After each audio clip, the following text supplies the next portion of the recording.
এই ওয়াজ মাহফিলের প্রথম দিনে এই সুন্দর পরিবেশে উপস্থিত হওয়ার তৌফিক দিয়েছেন, আলহামদুলিল্লাহ।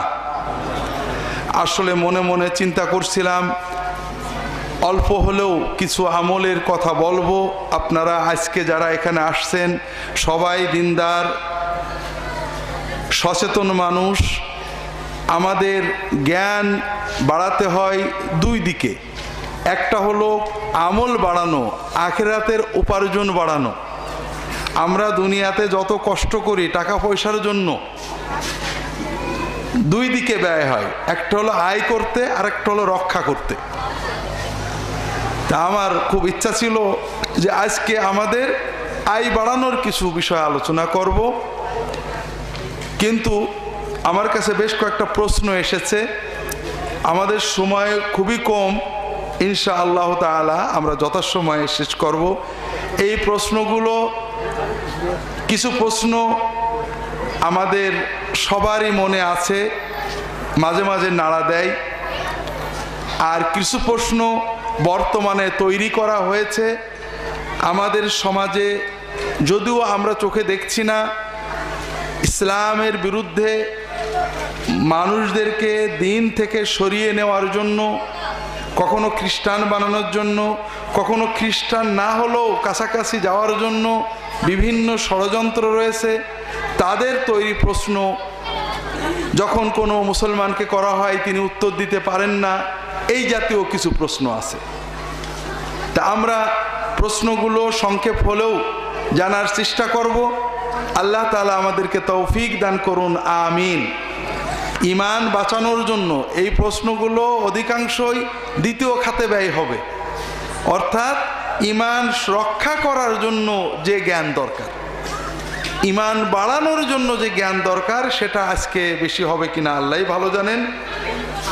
প্রথম প্রশ্ন হলো, তবলিগ দলটি আপনার কাছে কেমন মনে হয়? যারা তবলিগ করে তারা মসজিদে রাত্রি যাপন করে, ঘুমায় মসজিদে, ঘুমন্ত অবস্থায় স্বপ্নদোষ হলে নাকি মসজিদ নাপাক হয়, তাহলে কি দলটি সুন্নতের খেলাপ করে? প্রবলেম হলো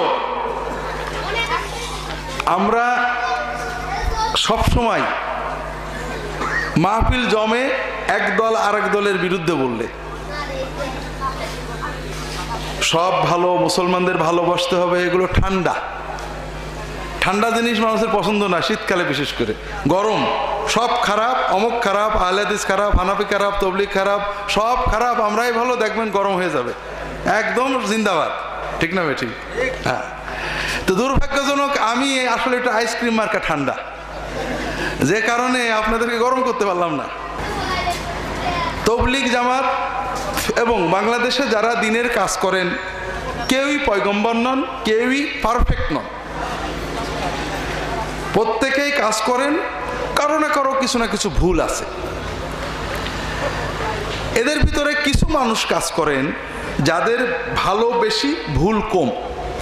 আর কিছু মানুষ কাজ করেন যারা ইসলামের নামে মানুষদেরকে কাফের মুশরিক বানাচ্ছেন। পীর পূজা, ব্যক্তি পূজা, কবর পূজা, মাজার পূজা, এগুলো শিখাচ্ছেন। পীর সাহেবের কাছে পাওয়ার আছে, ক্ষমতা আছে, পীর সাহেব রিজেকের মালিক, দৌলতের মালিক, আমার হুজুর ছাড়া, আমার দল ছাড়া, আমার হুজুর ইমাম মেহেদি, আমার হুজুর ছাড়া আর কেউ জান্নাতে যাবে না। এই ধরনের অনেক ইসলামী দল, গ্রুপ, কর্ম আছে। এদের সংস্পর্শে যাওয়া একেবারে এইডসের চেয়েও খারাপ।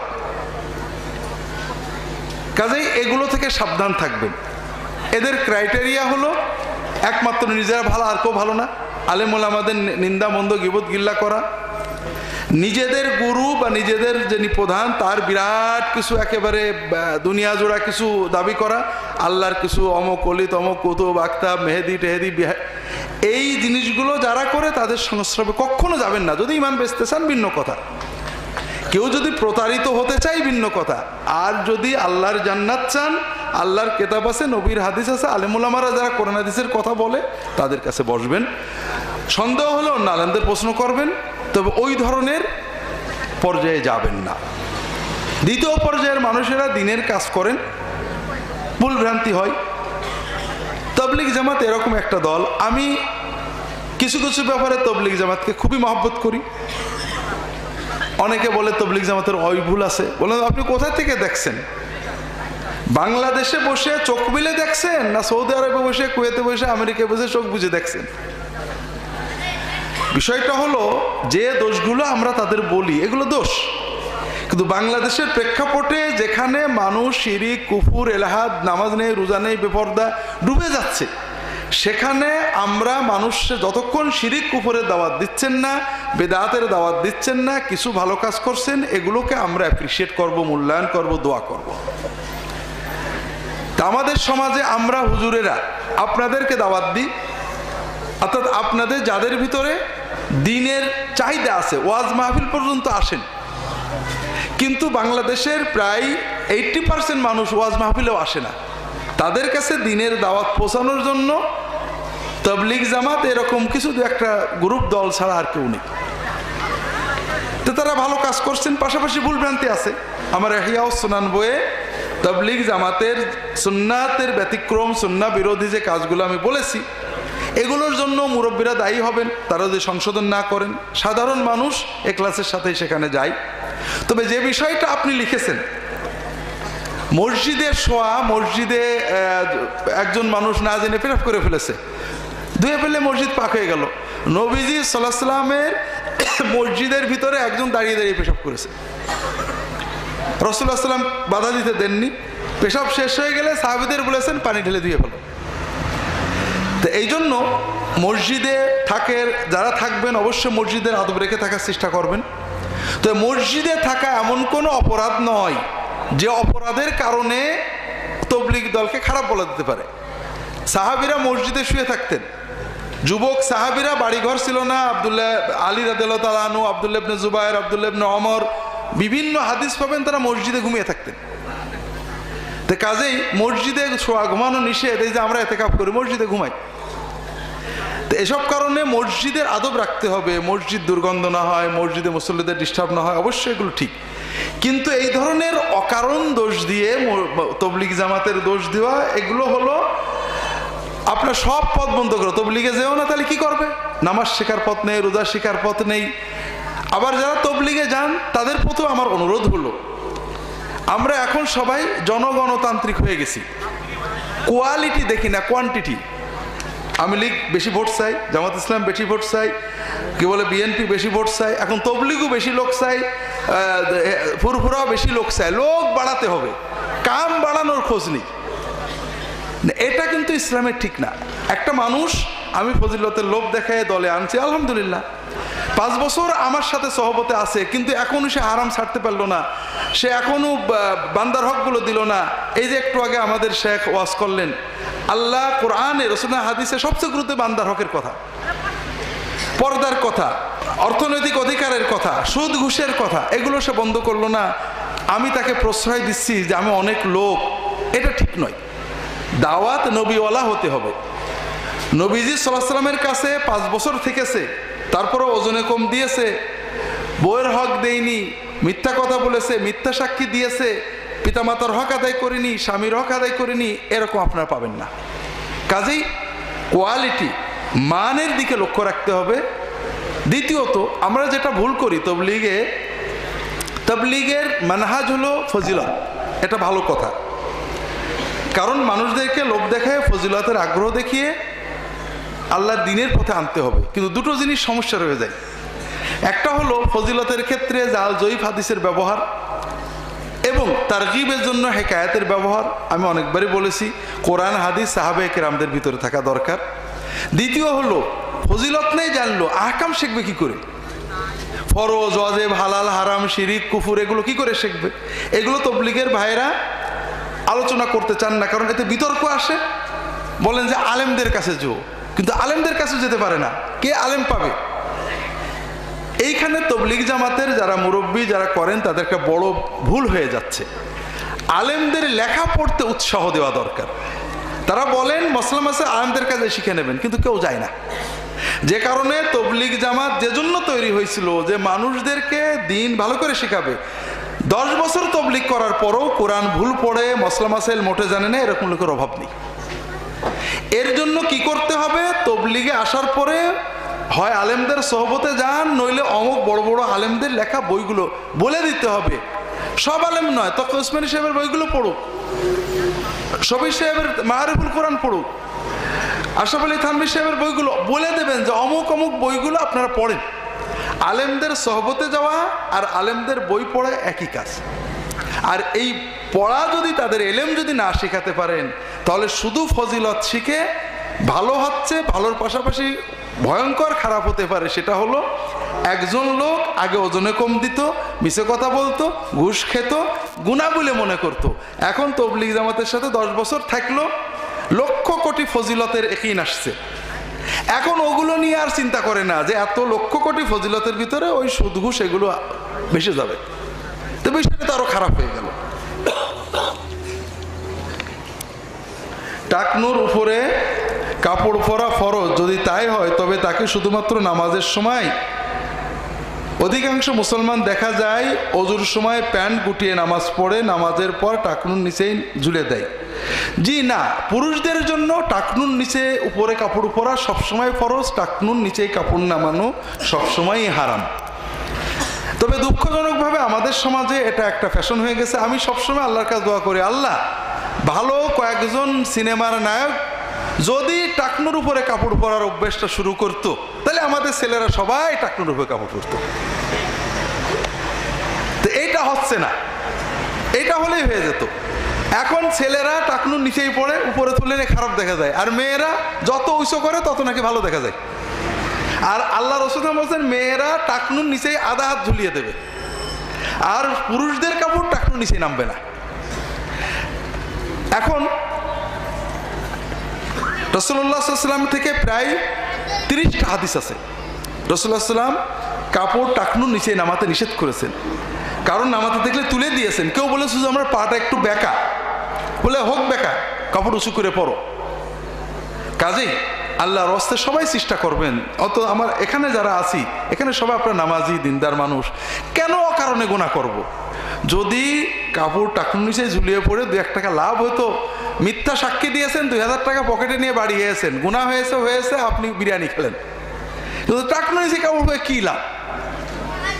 তো এই জন্য সবাইকে অনুরোধ করবো, টাকনুর উপরে কাপড় পরলে মোটেও খারাপ দেখায় না। তবে দৃষ্টিভঙ্গিটা কি? আপনি কি ওমরের চোখ দিয়ে দেখছেন নাকি আদভানির চোখ দিয়ে দেখছেন? এটা হলো বড় কথা। ওমরের চোখ দিয়ে যদি আপনি দেখেন তাহলে দেখবেন খুব সুন্দর দেখা যাচ্ছে।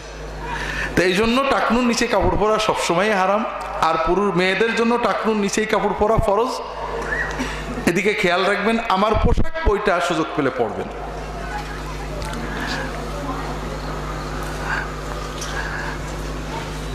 ডাক্তার জাকির নায়েকের ব্যাপারে আলোচনা করবেন, তার কথা শোনা শ্বাসের ব্যাপারে। আর দুনিয়ায় কাম নেই, এই এখন মুসলমানদের ব্যারাম। মুসলমান খ্রিস্টান হচ্ছে নো প্রবলেম, ফাসেক হচ্ছে নো প্রবলেম, জিনা ব্যভিচার মদ সুদ ঘুষ নো প্রবলেম, নামাজ পড়ে রোজা রাখে আবার ইসলামের সমালোচনা করে, এমন লোক আছে না নেই? নামাজ পড়ে বোরকার সমালোচনা আছে না নেই? বেঈমান হয়ে যায়, এটাকে বলা হয় মডার্ন ইসলাম। অর্থাৎ ইসলাম ভালো কিছু মানে সব মানার দরকার নেই, ওই যুগের জন্য ছিল, এই যুগে সব লাগে না, এই চিন্তাটাই কুফরি। এই রকম মুসলমান আপনার আমার আশেপাশে লক্ষ কোটি।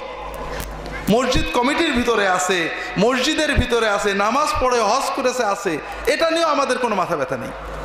কিন্তু জাকির নায়েকের নিয়ে মাথা ব্যথা। অথচ জাকির নায়েক কিছুই করছে না, সে দিনের কিছু কথা বলছে, আপনার ভালো লাগলে বলেন, ভালো না হলে শুনেন না। জাকির নায়েকের সমালোচনা করেও কোনো ফায়দা হচ্ছে না, তার পক্ষে বলেও কিছু হচ্ছে না। আমরা অকারণে জাকির নায়েকের বিরুদ্ধে যে কথাটুকু বলছি, যত বই লেখছি, এগুলো যদি অন্যান্য দিন বিরোধী কাজে লিখতাম, কিছু কাজে লিখতাম। এখন প্রশ্নগুলো শোনেন। ইসলামই একমাত্র শান্তির মুক্তির পথ না আরো পথ আছে? কোরআন থেকে জানতে হবে। এখানে দুটো বিষয় আছে, কোরআন থেকেই বলবো।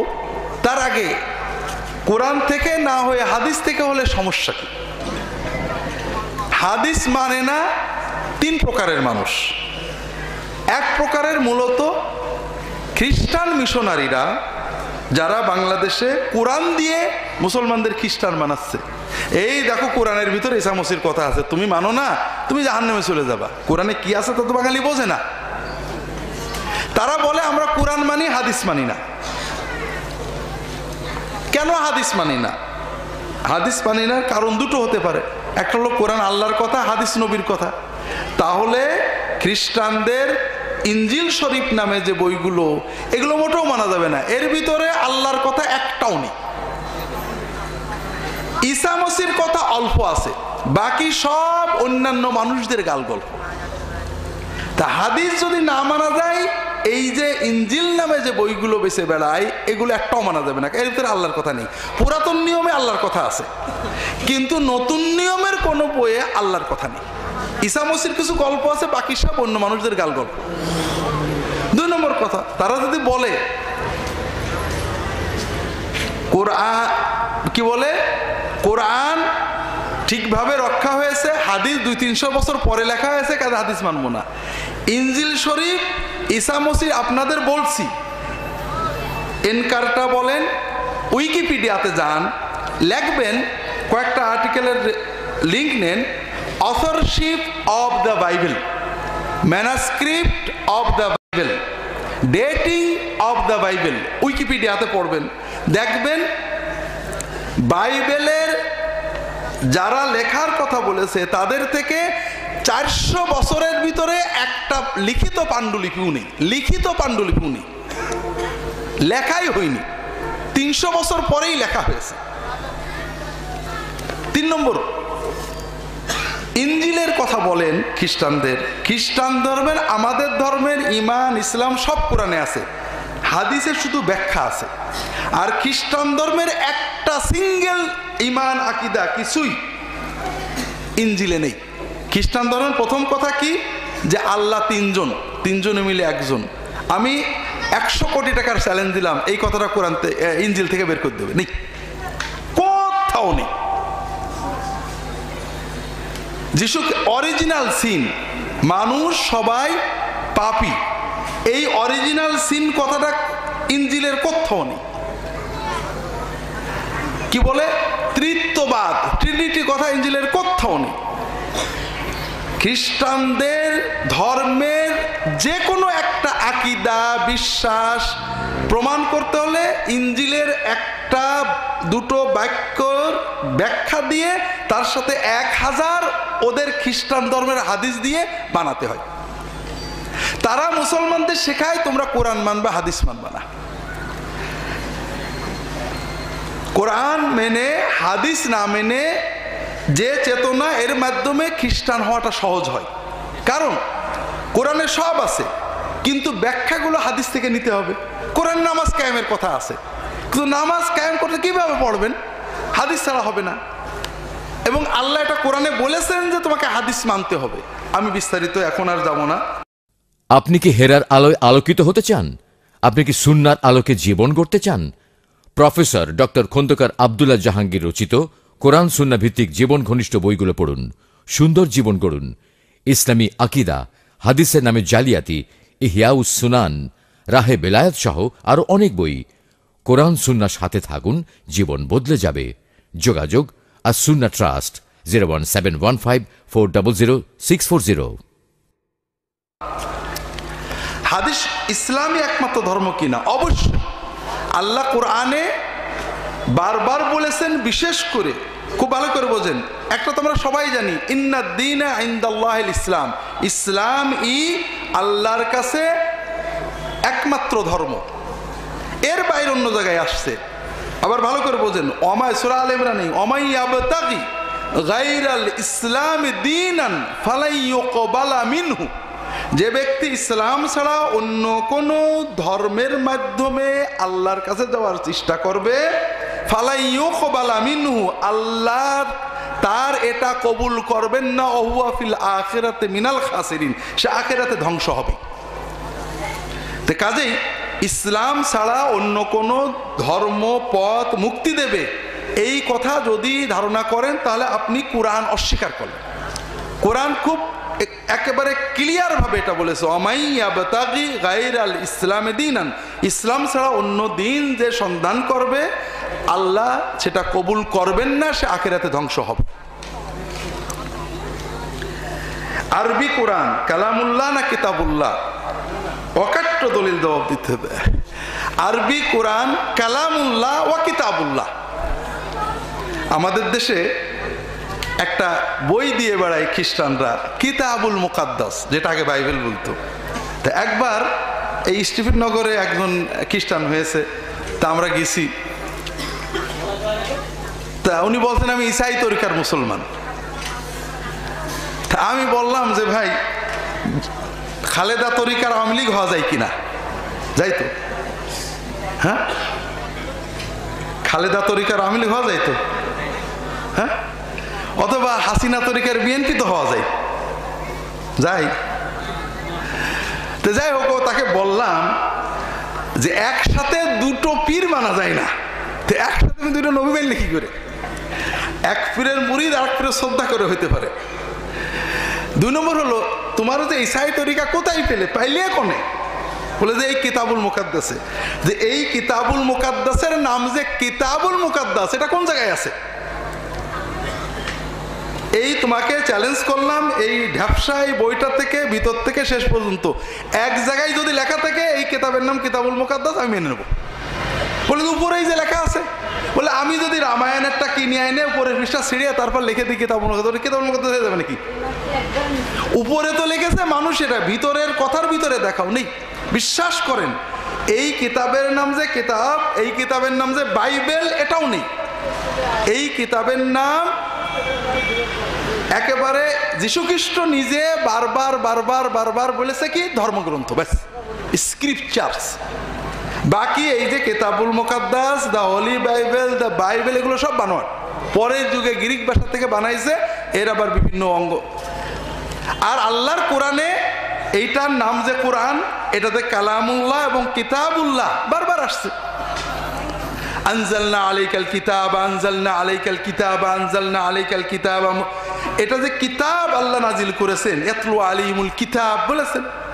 আবার কিতাবের ভিতরে যে কালামুল্লাহ, এটা আল্লাহ বলেছেন, ওয়া ইন আহাদুম মিনাল মুশরিকিনা ইসতাজারাকা ফাআজিরহু হাত্তা ইয়াসমা কালামাল্লাহ থুম্মা আবলিগহু মা'মানা। সূরা তাওবার প্রথম পৃষ্ঠার নিচেই, যদি কোনো কাফের তোমার আশ্রয় চাই, যদি কোনো কাফের যুদ্ধের মানে যার যুদ্ধ ঘোষণা করা হয়েছে না, আপনি তাকেও আশ্রয় দিতে হবে। দেওয়ার পরে তাকে হাত্তা ইয়াসমা কালাম আল্লাহ, আল্লাহর কালাম তাকে শোনাও, তারপর তাকে নিরাপদে তার বাড়িতে পৌঁছে দিয়ে এসো।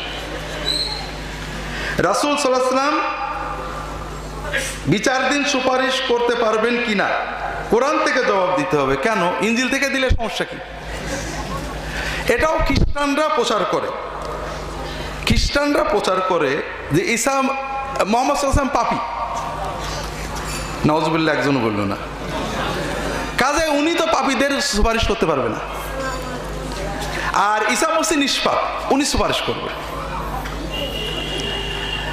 অথচ কোরআন থেকে আমি চ্যালেঞ্জ করলাম, আপনি যে কাউকে বলেন কোরআন থেকে প্রমাণ করো যে মুহাম্মদ সাল্লাল্লাহু আলাইহি ওয়াসাল্লাম একটা গুনাহ করেছে, মিছে কথা বলেছেন, জিনা করেছেন, মদ খেয়েছেন, পরের হক নষ্ট করেছেন, পরের গরু চুরি করেছেন, পরের গাছ পুড়িয়ে দিয়েছেন, একটা প্রমাণ করো, আমি তোমাকে 1000 কোটি টাকা দেব।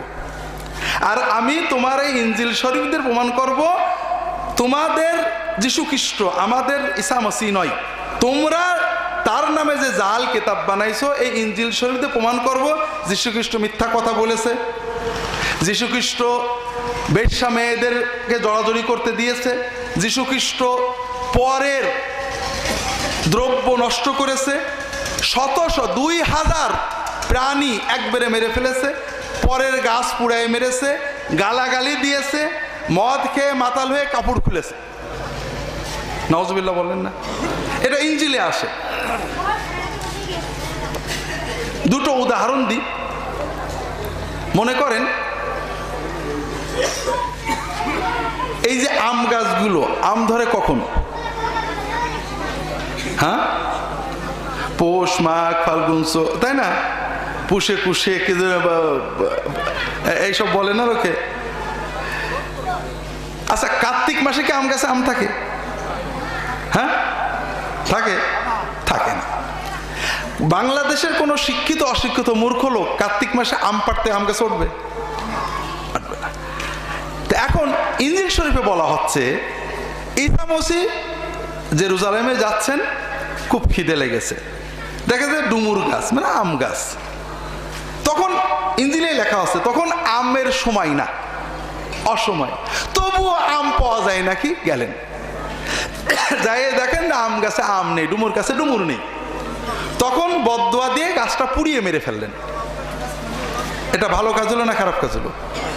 যদি কোনো খ্রিস্টান বলেন যে ভালো, তাহলে আমরা কালকে পেট্রোল ঢেলে ওনার গাছটা পুড়াই দেব, ঠিক আছে না? প্রথম কথা হলো, কার্তিক মাসে আম না থাকায় আম গাছের কোনো দোষ আছে? আম গাছে আম না থাকায় আম গাছের কোনো দোষ আছে কিনা? নির্দোষ একটা জিনিসকে পুড়িয়ে মেরে ফেলা, এটা কোনো ভালো কাজ কিনা? গাছটা যদি বেঁচে থাকতো, যদি কোনো মালিকের গাছ হতো, তাহলে মালিকের ক্ষতি করলো। মালিকের না হয়তো জঙ্গলের গাছ হতো, তারপরও গাছটা বেঁচে থাকলে পশু পাখি ফল পেত, ঠিক না? মানুষ ফল পেত, আল্লাহর কত সৃষ্টি উপকার পেত। তো নিরপরাধে একটা গাছ পুড়িয়ে ফেলা অনেক সওয়াবের কাজ, ঠিক না? যদি কোনো খ্রিস্টান বলেন সওয়াবের কাজ, আমরা তাদের বাড়ির সব গাছ পুড়াই দিতে রাজি আছি, সব বেশি হবে। যীশু খ্রিস্ট যাচ্ছেন পথ দিয়ে, ইনজিল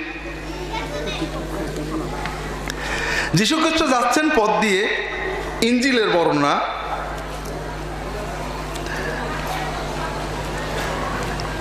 একটা পাগল, একজন পাগল, জেনে ধরা পাগল, তো উনি ফু দিলেন, দোয়া দিলেন, জেন চলে যাবে। ওর ঘাড়ে নাকি অনেকগুলো জেন ছিল। ওরা বললো, হুজুর আপনি পারমিশন দেন, আমরা ওই যে ওখানে 2000 শুয়োর চলছে, শুয়োর তো আর খ্রিস্টানদের কাছে হারাম না, কথা বুঝতে পারছেন না? 2000 শুয়োর চলছে, ওই শুয়োরগুলোর কাছে যাব। বলে যাও। তো ওই পাগলের মাথার থেকে ভূতগুলো বেরোয় শুয়োরের ভিতরে চলে গেল, সঙ্গে সঙ্গে 2000 শুয়োর লাফাতে লাফাতে সাগরে যেয়ে লাফ দিয়ে মরে গেল। একজন মানুষের, আর যারা মালিক ছিল ভয়ে পালাই চলে গেল। একজন মানুষের 2000 শুয়োর মেরে ফেলা সওয়াবের কাজ না গুনার কাজ? যে সওয়াবের কাজ হয়, তা আমরা খ্রিস্টান ভাইদের বাড়িতে গরু ছাগল মেরে আসবো, ঠিক আছে না? তবে যদি তারা রাজি হয়, আমরা একটা আরেকটু ভালো কাজ করতে পারি, মেরে খেয়ে নেব। মেরে ফেলে দিয়েছে তো খাওয়া ভালো কাজ নাকি বলেন? ভূত যদি ছাড়াতে হয়, তো ভূতটা তাড়িয়ে দেওয়া যেত না? 2000 প্রাণ হত্যা করার দরকার ছিল কিনা? তাহলে এই রকম আরো অগণিত বিষয় আছে। বিষয় হলো, জাল জিনিস বানালে মিছে কথা হয়। তারা যখন লিখেছে মনে করেছে এটা খুব ভালো কারামতি লিখছি, কিন্তু আসলে যে এগুলো যীশু খ্রিস্টকে বেইজ্জত করছে তখন বুঝতে পারেনি। কোরআন কারিমে খুব স্পষ্ট আছে, সূরা নিসার ভিতরে, ওয়ালাউ আন্নাহুম ইয যালামু আনফুসাহুম যাকারু ফাস্তাগফারু লিযুনুবি আস্তাগফারা লাহুমুল্লাহ ওয়ালাউ আন্নাহুম ইয যালামু আনফুসাহুম জাউকা ফাস্তাগফারুল্লাহ ওয়াস্তাগফারা লাহুমুর রাসূল লাওয়াজাদুল্লাহ তাওয়াবার রহিমা। যদি মানুষেরা গুনাহ করে, অন্যায় করে রসুলের কাছে এসে তারাও মাফ চায়, রসুল তাদের জন্য মাফ চায়, আল্লাহ তাদেরকে মাফ করবে। রসুলের সুপারিশ আল্লাহ কবুল করবে না? করবে না? আল্লাহ কি বললেন শুধু দুনিয়াতে করবেন আখিরাতে করবে না বলেছেন নাকি? বলেননি তো। কোরআনে আল্লাহ বলেছেন আল্লাহ তাকে দুনিয়ার চেয়ে আখিরাতে শ্রেষ্ঠ মাকাম দেবেন, মাকামে মাহমুদ। তৃতীয় হলো, খ্রিস্টানরা বলেন, কোরআনে আছে, মুনাফেকরা মারা গেলে আল্লাহ বলেছেন ওদের জন্য দোয়া করো না, ওদের ঈমান নেই, কাজে ওদের জন্য দোয়া করলে 70 বার দোয়া করলে আমরা নেব না। তারা বলবে, এই দেখো মুহাম্মদ সাল্লাল্লাহু আলাইহি ওয়াসাল্লাম 70 বার দোয়া করলেও নেবে না। আর ইনজিলে আছে, ও তো মুনাফেকের ঈমান নেই, ইনজিলে আছে কিয়ামতের কথা বলছে, কিয়ামতের দিন ঈসা মসিহ সবার মিছে কথা, কিয়ামতের কথা ঈসা মসিহ বলছে, কিয়ামতের দিন আমার কাছে অনেকে আসবে যারা আজীবন আমাকে রাব্বি রাব্বি বলেছে, হুজুর হুজুর বলেছে, আইসে বলবে হুজুর আমাদের তরাই নেন, আমি বলবো আমি তোমাদের চিনি না, পারবো না। তারা বলবে হুজুর আমরা আপনার নামে অনেক কারামতি দেখাইছি, জীবনভর আপনার ধর্ম প্রচার করেছি। তিনি বলবেন না, আমার রব মালিক আল্লাহর ইচ্ছার বাইরে গেলে কারোর কিছু করার ক্ষমতা আমার নেই। কথা বুঝতে পারছেন না?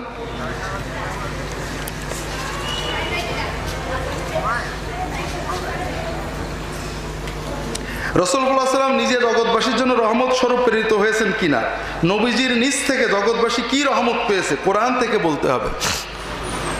জি, কোরআনে তো আল্লাহ বলেছেন, কোরআনে আল্লাহ বলছেন মুহাম্মদ সাল্লাম রহমত স্বরূপ, আর ইনজিলে ঈসা মসিহ বলছেন আমি গজব। সেই ইনজিলারা এসে দাবি করছে না মুহাম্মদ সাল্লাম রহমত স্বরূপ। রহমত মুহাম্মদ সাল্লাম সে কি পাইনি? খুব ভালো করে বোঝেন, এই মানবতা যত অসভ্যতা বর্বরতা থেকে মুক্তি পেয়েছে মুহাম্মদ সাল্লাম। আপনারা খুব ভালো করে মানবতার ইতিহাস পড়েন, যিশু খ্রিস্ট নামে যে কেউ ছিল কোনো ইতিহাসে নেই। পুরো মানব জাতির জন্য, বিশ্ব জগতের জন্য তার থেকে কিচ্ছু পাইনি। কি তাকে বিশ্বাস করতে হবে তিনি আমাদের রক্ত নিয়ে মরে গেছেন, বেঁচে যাবা।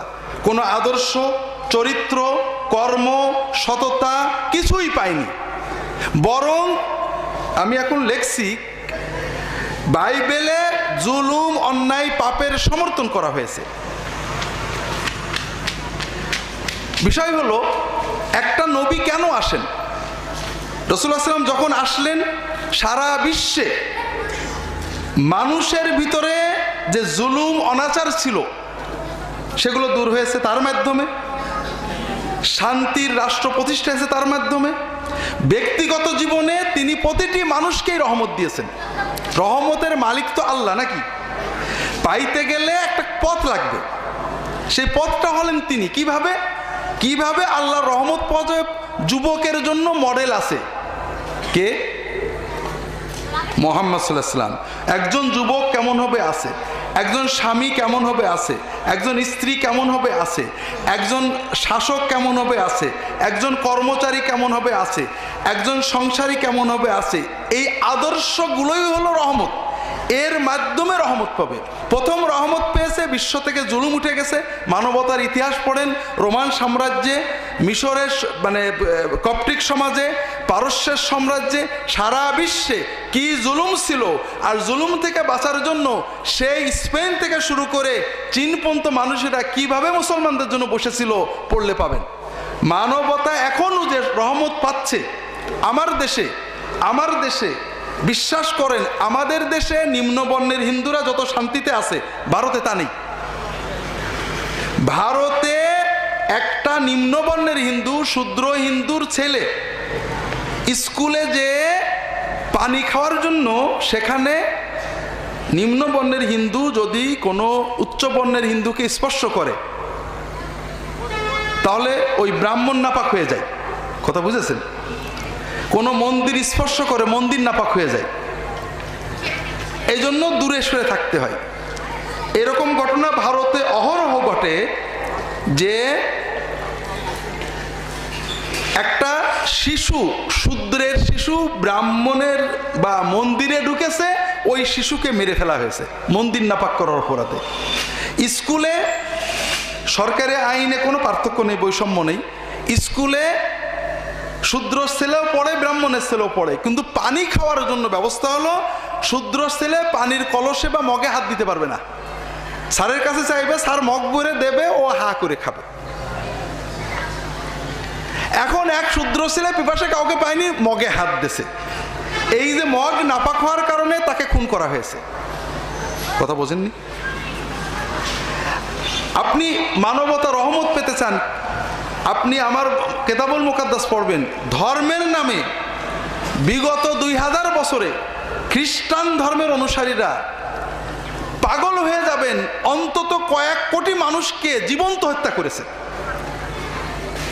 আপনি দেখবেন, ইন্টারনেটে যাবেন, ওই কলম্বাস যখন ইসে গেল, ছবিও আছে, আপনি চাইলে ছবি দেখতে পারবেন। কলম্বাস যখন আমেরিকায় গেল, তখন কলম্বাস এবং তার সাথীরা বাইবেল নিয়ে গেল। ওই দেশে যারা রেড ইন্ডিয়ান তাদেরকে বললো খ্রিস্টান হইতে হবে। ওরা বোঝে না, খ্রিস্টান না হলে কি করা হতো, ওদেরকে ধরে ধরে ফাঁসি দেওয়া হতো। তবে ফাঁসির দড়িটা পাটা মাটি সমান করা হতো, যেন মরে মরে না, মরে মরে না, মরে মরে না, ঝুলে আছে, মরছে, পা বাইতে যাচ্ছে, সরাই দিচ্ছে। আদমরা গুলোকে আমি বলছি না, আপনি কালকে যাবেন ইন্টারনেটে, আপনাকে দেখাবো খ্রিস্টানদের লেখা ব্লগ। আদমরা মানুষগুলোকে পেট ছিঁড়ে ছিঁড়ে, পা কেটে কেটে, জিভে কেটে কেটে জীবন্ত মানুষকে আযাব দিয়ে দিয়ে তারা হত্যা করেছে। কারণ তুমি খ্রিস্টান কেন হলে না? ট্রু ফেথ, সত্য ধর্ম নিল না কেন? ইনকুইজিশন পড়েন, খ্রিস্টানাইজেশন পড়েন, উইকিপিডিয়াতেই পাবেন। আমি মুসলমানদের লেখা বই পড়তে পারছি না। এই যে হিংস্রতা, পাশবিকতা বন্ধ করেছেন একমাত্র মুহাম্মদ রাসূলুল্লাহ সাল্লাল্লাহু আলাইহি ওয়াসাল্লাম। হিটলার, খ্রিস্টান বিশ্বাস অনুযায়ী হিটলারও যে জান্নাতে যাবে, মাদার তেরেসাও কিন্তু সেই জান্নাতেই যাবে। কারণ জান্নাতের জন্য তো কোনো আমল লাগে না, শুধু বিশ্বাস। তবে হিটলার একটা বড় ভালো কাজ করেছে, সে ৭০ লক্ষ ইহুদিকে, নিরপরাধ ইহুদিকে একেবারে গ্যাস চেম্বারে পুড়িয়ে মারে লাশটা পর্যন্ত পুড়ে ফেলেছে। এবং খ্রিস্টান পাদ্রীরা এটা সমর্থন করেছে যে না, ইহুদিদেরকে মারতে হবে, ইহুদিরা আমাদের যীশু খ্রিস্ট মারছিল। কথা বোঝেননি? আমি কালকে এসে আমি আপনাকে দেখাবো ইন্টারনেটে। এই যে বর্বরতা, পাশবিকতা, এর কোনো নমুনা পাবেন না মুসলমানদের দেশে। মুসলমানরা খারাপ, খারাপ মুসলমান দেশ, খুব ভালো করে বোঝেন। খারাপ মুসলমানদের দেশ, যাদেরকে সবাই খারাপ বলে, সেখানেও কোনো অন্য ধর্মের মানুষকে ধর্মের জন্য মারা হয়নি। অন্য ধর্মের মানুষদেরকে মুসলমান না হওয়ার কারণে ফাঁসিতে যে মারা হয়নি, কোনো নমুনা নেই। আছে নাকি? খুব ভালো করে শোনেন, বর্তমান যুগে সবচেয়ে খারাপ বলা হয়তো তালেবানদেরকে, ঠিক না? বর্বর, জঙ্গি, কত কিছু বলেছে। সেই তালেবানদের জেলখানায় থেকে গেছে যেসব খ্রিস্টান, তারা দেশে যে মুসলমান হয়েছে। কারণ জেলখানায় থেকেছে, কিন্তু তালেবানরা অন্তত শরিয়া বিরোধী কোনো আচরণ তাদের সাথে করেনি। তো এই জন্য ভাইরা, রহমত রাসূলুল্লাহ সাল্লাল্লাহু আলাইহি ওয়াসাল্লাম কি রহমত দিয়েছেন মানবতার জন্য, আল্লাহ তো বলেই দিয়েছেন, ওমা আরসালনাকা ইল্লা রাহমাতাল লিল আলামিন, আমি আপনাকে মহাজগতের জন্য রহমত হিসেবে পাঠিয়েছি। এ রহমত এখনো আছে। যখনই মুহাম্মদ সাল্লাল্লাহু আলাইহি ওয়াসাল্লামের আদর্শ, তার চরিত্র, তার আখলাক, তার দিন, তার বিশ্বাস মানুষের ভিতরে যত বেশি আসবে, রহমত তত প্রস্ফুটিত হবে। যে ব্যক্তি যত বেশি নেবে, সে তত রহমত পাবে। তার মডেল, তার আদর্শ পৃথিবীতে প্রতিষ্ঠিত আছে। তিনি ছাড়া আর কারোর মাধ্যমে মানব জাতি এই রহমত পায়নি। আপনারা চাইলে অন্য নবী বলেন, যে কোনো ধর্ম বলেন, ইতিহাস বলেন, আপনি আসবেন, বিস্তারিত আমি আপনাকে দেখাবো। রাসূল সাল্লাল্লাহু আলাইহি ওয়াসাল্লাম নূরের তৈরি কিনা, জি না, এটা কোরআন হাদিসে কোথাও নেই। এটা আমার ইসে আছে। এটা হলো খ্রিস্টানদের অতিভক্তি থেকে নেওয়া। যীশু খ্রিস্ট নূরের তৈরি কোথাও নেই। যীশু খ্রিস্ট গায়েব জানতেন কোথাও নেই। যীশু খ্রিস্ট ঈশ্বর ইঞ্জিলের কোথাও নেই। ইঞ্জিলে আছে যীশু খ্রিস্ট বলতে আমি কিছু জানি না। খ্রিস্টানরা 300 বছরের মাথায় আবিষ্কার করলো যে লাইট ফ্রম লাইট, যীশু খ্রিস্ট নূর থেকে আসা নূর। যীশু খ্রিস্ট সেম সাবস্টেন, আল্লাহর জাতি নূরের তৈরি। অতিভক্তি, মুসলমানরাও এখন অতিভক্তি করতে চায়, আর অতিভক্তির মাধ্যমেই মানুষের পতন হয়। মানুষ মনুষ্যত্ব হলে আল্লাহর রহমত পেতে পারে না। ওয়াতাসিমু বিহাবলিল্লাহি জামিআ ওয়ালা তাফাররাকু। তো মুসলমানদের এত দল কেন? মুসলমান যতক্ষণ, আল্লাহ বলেছেন কোরআনকে, আল্লাহর রজ্জুকে ধরো, দলাদলি করো না। যারা আল্লাহর রজ্জুকে ধরবে, দলাদলি করবে না। আমরা যেহেতু এখন আল্লাহর রজ্জু ছেড়ে দিচ্ছি, তাই দলাদলি। তবে মুসলমানদের এত দলাদলি ইহুদি খ্রিস্টানদের দলাদলির কাছে কিছুই না। আমরা এখন গরিব বলে একটু মারামারি করে দেখা যায়। কথা বুঝতে পেরেছেন? ইহুদি খ্রিস্টানদের দলাদলি বললাম তো, এক হিটলারে ৭০ লক্ষ ইহুদি পুড়িয়ে মারছে। কথা বোঝেননি? সেন্ট বাথলেহেমস ডে, ইন্টারনেটে সার্চ দেবেন, একদিনে ৭০,০০০ প্রোটেস্টান্ট খ্রিস্টানকে ক্যাথলিক খ্রিস্টানরা হত্যা করেছে। রিলিজিয়াস ওয়ার, ইন্টারনেটে ক্লিক দেবেন। 25 বছর ধরে খ্রিস্টানরা ইউরোপে হাজার হাজার মানুষ হত্যা করেছে, যুদ্ধ করেছে ক্যাথলিক আর প্রোটেস্টান্ট। দলাদলি সবার ভিতরে আছে, আওয়ামী লীগে আছে, বিএনপি আছে, জাতীয় পার্টি আছে, ঝিনাইদহে আছে, সব জায়গায় মানবীয় প্রকৃতি দলাদলি। তবে যত বেশি আমরা কোরআন সুন্নাহর কাছে যাব, অন্তর থেকে দলাদলি বেরোবে। রাসূল সাল্লাল্লাহু বিশ্বনবী কিনা, কোরআনে অনুসারে তিনি যদি বিশ্বনবী হয়ে থাকেন, তবে বিশ্বের কোন কোন দেশে গিয়েছিলেন আল্লাহর হুকুম রিসালাত উদ্দেশ্যে? বিষয় হলো, বিশ্বনবী হতে গেলে সব দেশে যেতে হবে। তাহলে বিশ্বনবী কে? বিশ্বকবি হলো রবীন্দ্রনাথ ঠাকুর। কয় দেশে গেছে? কথাটা হলো যীশু খ্রিস্ট কোনো দেশে যাননি, কোনো লোকে যাননি, ইতিহাসে তার নাম নেই, কেউ চেনে না বিশ্বের কোনো ইতিহাসে। এমনকি খ্রিস্টানরা বলে এই নামে কেউ ছিলই না, এটা কাল্পনিক। বিষয় হলো একমাত্র রাসূলুল্লাহ সাল্লাল্লাহু আলাইহি ওয়াসাল্লাম, কোরআন বারবারই বলেছে তিনি বিশ্বের জন্য পেরিয়েছেন, এবং তিনি একমাত্র ব্যক্তি নবী যিনি তার জাতির বাইরে অন্যদের কাছে। তখনকার দিনে বিশ্ব ছিল কি, একটু পড়াশুনো করেন, তখনকার দিনের বিশ্ব ছিল ইউরোপ, এশিয়া, আফ্রিকা। তখনকার দিনের বিশ্ব কি ছিল? ইউরোপ অনেকটাই বর্বর। ইউরোপ শাসন করত রোমান সাম্রাজ্য। রোমান সাম্রাজ্য পরে ভেঙে দুটো হয়, ওটা যাব না। মিশরের ভিতরে পুরোটা জঙ্গল, শুধু মিশরের, এই নাউজুবিল্লাহ, আফ্রিকার ভিতরে পুরোটা জঙ্গল, শুধু আফ্রিকার শেষ মাথায় উত্তরে এসে মিশরটা ছিল সভ্য। আর এশিয়া মহাদেশের ভিতরে পারস্য এবং পারস্য পরে চীন, ভারত পর্যন্ত সভ্যতা ছিল। কথা কি বুঝতে পেরেছেন? মুহাম্মদুর রাসূলুল্লাহ সাল্লাল্লাহু আলাইহি ওয়াসাল্লামই একমাত্র মানুষ, একমাত্র নবী যিনি নিজের জাতির বাইরে রোমান সম্রাটের ইউরোপে দাওয়াত পাঠিয়েছেন। কোথায় পাঠিয়েছেন? আফ্রিকায় দাওয়াত পাঠিয়েছেন, চিঠি দিয়ে লোক পাঠিয়েছেন মিশরের বাদশার কাছে। এশিয়ার যে মূল ক্ষমতা তো চীন পর্যন্ত, যার চীন এবং ভারতের সীমানা পর্যন্ত যার হাতে ক্ষমতা ছিল, পারস্যের সম্রাটের কাছে দাওয়াত পাঠিয়েছেন। আর কাউকে দেখান তো নেই। তিনি বিশ্বনবী এবং নবুয়াতের দায়িত্ব তিনি পালন করে গেছেন, বাকিটা আমাদের দিয়ে গেছেন। বিশ্ব বড় হবে, আমরা দাওয়াত দেব। কথা কি বুঝতে পেরেছেন? আর কেউ নিজের জাতির বাইরে বিশ্বের সকল মহাদেশে দাওয়াত পাঠাননি। যীশুখ্রিস্ট জাননি, বরং যীশুখ্রিস্ট উল্টো বলেছেন যে আমার জাতি বনি ইসরায়েল ছাড়া সবাই শিয়াল কুকুর, তাদেরকে দাওয়াত দেওয়া যাবে না। এটা ইনজিলের কথা বলছে, আমি বানাই বলছি না।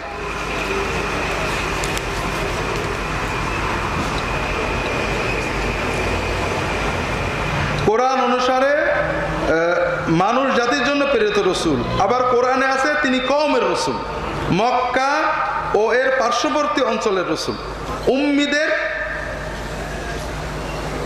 নবী। এটাও খ্রিস্টানরা বলে বেড়ায়। কোরআনে আছে রাসূলুল্লাহ সাল্লাল্লাহু আলাইহি ওয়াসাল্লাম বিশ্ব নবী। কোরআনে কোথাও নেই আমি শুধু কেবলমাত্র আমার জাতির জন্য। ইনজিলে আছে ঈসা মসিহ বলছেন আমি শুধু কেবলমাত্র একমাত্র আমার জাতির জন্য। কিন্তু কোরআনে কোথাও নেই যে রাসূলুল্লাহ সাল্লাল্লাহু আলাইহি ওয়াসাল্লাম বলেছেন আমি শুধু কেবল আমার জাতির জন্য। তিনি আল্লাহ বলেন তোমার আমাদের দাওয়াত শুরু হবে কি দিয়ে? আমার জাতিকে আগে দিয়ে না আগে অন্য জায়গায় যাব? কথা বোঝেন না আপনারা? কোথাও নেই তিনি আমি তোমাদের জন্য প্রেরিত, কোরআনে কোথাও নেই। তিনি বলেছেন হ্যাঁ আমার জাতি ঈমান আনো। কোরআনে আছে যে তুমি মক্কা এবং মক্কা না উম্মুল কুরা এবং তার পার্শ্ববর্তী লোকদের দাওয়াত দেবে। এটা হলো ইসলামের বিশ্বজনীনতা। প্রথম হলো মক্কা এবং তার চারিদিকে দাওয়াত দেবে। এটা প্রমাণ করে যে রাসূলের বিশ্ব ধর্ম, কারণ দুনিয়াটা কিন্তু মক্কার চারিদিকে সমান। দুনিয়াটা কি একটু ভালো করে ভূগোল দেখে দেখেন, কথা বুঝেছেন? মক্কার পশ্চিমে ইউরোপ, পূর্বে এশিয়া, দক্ষিণে আফ্রিকা, উত্তরে সাইবেরিয়া, বিশ্বের মিডিল উম্মুল কুরা, সারা বিশ্বের সব জনপদের কেন্দ্র হলো মক্কা। মক্কার নিচেই চলে যান মহাসাগর, মানুষ নেই। কাজেই উম্মুল কুরা থেকে রাসূলুল্লাহ সাল্লামের দাওয়াত শুরু, এবং তার চারিপাশে সারা বিশ্ব যাবে। শুরু হবে কোথার থেকে? যে কোনো জিনিস শুরুর একটা জায়গা থাকে না, এরপরে সব জায়গায় যাবে। এরপরে আরেকটা জিনিস বোঝেন, আল্লাহ তো বলে দেননি মক্কা, মক্কা আল্লাহ বলেন উম্মুল কুরা, সকল জনপথের মূল। তার আশেপাশে 10 মাইল কোরআনে আছে, তাই না? 50 মাইল, 100 মাইল, 1000 মাইল আছে নাকি? অত এর বিপরীত দেখেন, ইনজিলে বলা হচ্ছে, ঈসা মসিহ বলছেন, এবং সব ধর্ম, কোনো ধর্মে বিশ্বজনীন তার দাবি নেই যে আমি আমার বনি ইসরায়েল জাতি ছাড়া কারোর জন্য প্রেরিত হয়নি, নেগেটিভ। এবং এখানে আরেকটা জিনিস আছে, সেটা হলো যে কমিউনালিজম, বংশ। এখানে বলা আছে শুধু তোমরা দাওয়াত দেবে, শুধু বংশ দেখে দাওয়াত দেবে, ব্লাড দেখে। আর ইসলাম বলছে উম্মুল কুরা মানে আওলা, চারিদিকে কোনো বলেনি শুধু আরব। কোরআনে কোথাও নেই যে লেতাদওয়ালা আরাবা, আরবদের ডাকবে, কোথাও নেই। অনারবদের ডাকবে, কোথাও নেই। মানুষকে ডাকবে, এবং মক্কা থেকে শুরু করে চারিদিকে শুধু বাড়তেই থাকবে, বাড়তেই থাকবে। কাজে কেউ যদি বলে মক্কা এবং তার চারিদিকে, চারিদিকে 3 মাইল না 30 মাইল লেখা আছে নাকি? এটাই তো ইসলামের বিশ্বজনীনতা। ইসলাম তো বলেনি যে মক্কার বাইরে যেতে পারবে না, আরব ছাড়া কাউকে দেব না, অথচ ইনজিলে এটাই বলা হচ্ছে।